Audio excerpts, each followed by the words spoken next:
Have you ever wondered what it's like to meditate in solitude deep inside a cave in India? Well, I actually did that back in 2006, living alone in a cave at Riwasa, Sopema, India. No distractions, no modern comforts, just me, the mountains, and the silent presence of nature.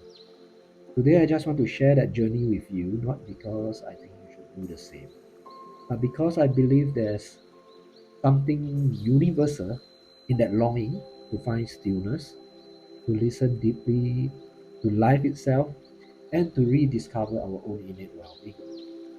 I hope that by sharing my story, it can encourage you to trust your own curiosity and to discover your potential to flourish in your own way, your own path.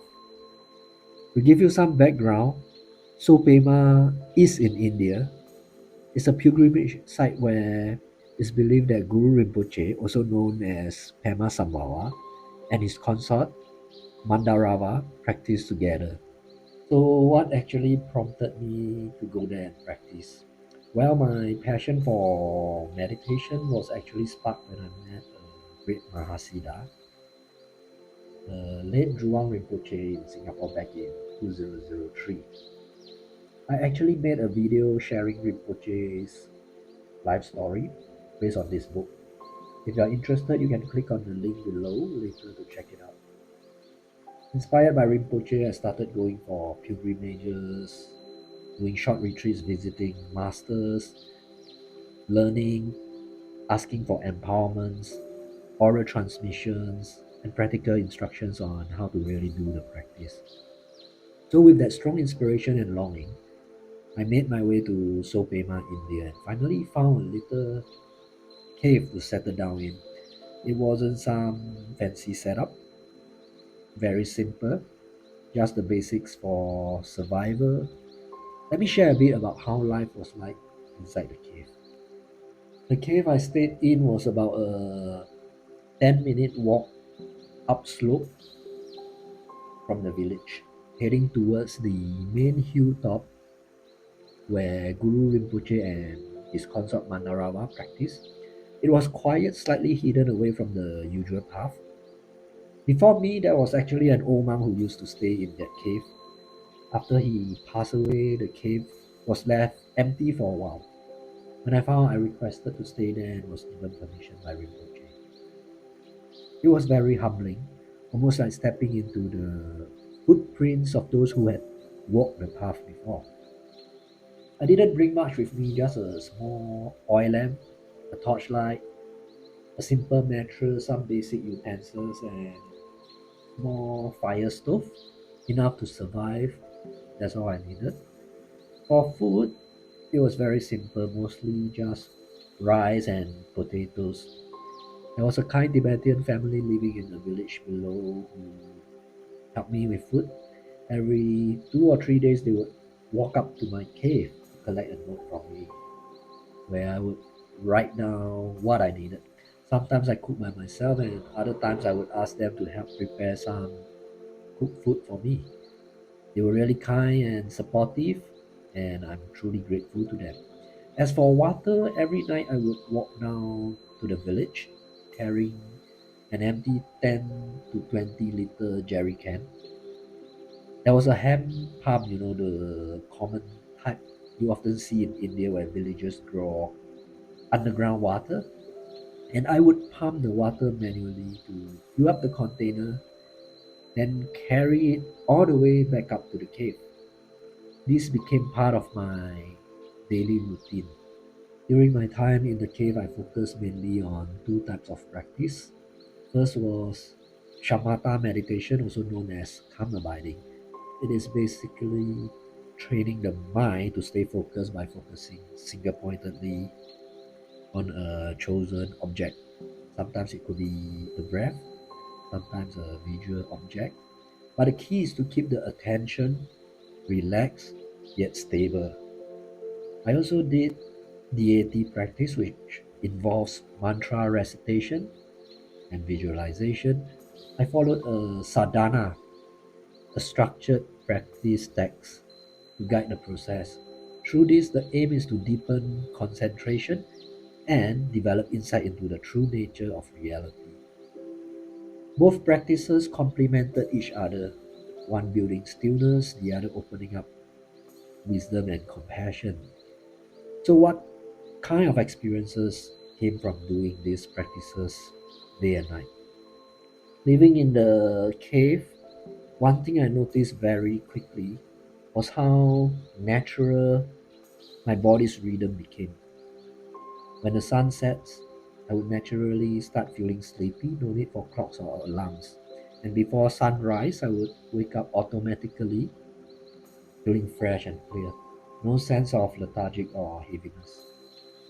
There was also a deep natural joy that would arise, a sense of simple contentment and mental clarity, just being there, breathing clean mountain air, feeling the stillness all around.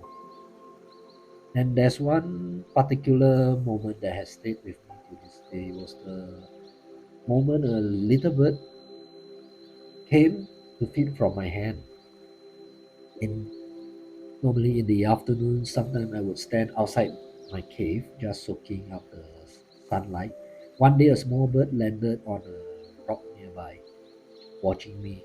I had some rice with me, so I threw a few grains near it, and it jumped down and started eating the rice. After a few days, it grew more trusting, and one afternoon I held out my hand and it flew straight onto my palm to eat the rice. Later on, he even brought his family, about five or six little birds in total. It was such a simple thing, but it touched me deeply. That trust, that harmony with nature. Maybe it meant more because I have always loved animals, but somehow it felt very whole and connected. That bird was one of those little moments that made everything feel so connected and peaceful. But as you can imagine, living in a cave wasn't all tranquility and calm. There were definitely challenges along the way, moments where I had to push myself through the discomfort and the raw realities of life in nature. Living in the cave, it wasn't all peaceful moments with birds and mountain air. There were challenges too, real uncomfortable moments that tested me in ways I hadn't expected. I had to deal with the creatures that called the cave their home. Spiders, some of them pretty huge, and scorpions. I used to call them creepy crawlers. And to be honest, I was the one invading their space. When it's pitch dark and I hear the sound of something crawling around, I'll grab my torch and shine it in the direction of the noise, and there it was, either a huge spider or scorpion slowly making its way across the cave wall. At that point, I could only pray we didn't cross paths. Living in that cave taught me so much about simplicity and solitude. It helped me realize how little we really need to feel content. When you strip away all the distractions, all the mental noise, what remains is a sense of peace that's always been there inside us. I experienced that peace and stillness in the cave, and it also showed me the power of silence and being present. There's a clarity that comes when you stop chasing after things and stop filling every moment with mental noise. Our minds are so used to interpreting, judging, and analyzing everything we perceive and experience, whether it's a person, a sound, or any moment, we categorize it as pleasant, unpleasant, or neutral. But you start to realize that everything you are looking for is already within you. Is this innate well being or basic goodness that's always present 24/7. If you are curious about how to discover your innate well being, I invite you to check out my Anytime, Anywhere playlist. These videos are designed to help you find stillness no matter where you are or what's going on around you. Give yourself the space to experience that inner peace. It's waiting for you. So, thank you for watching until the end, and don't forget to subscribe, like, and share this video if it resonated with you. Thank you very much.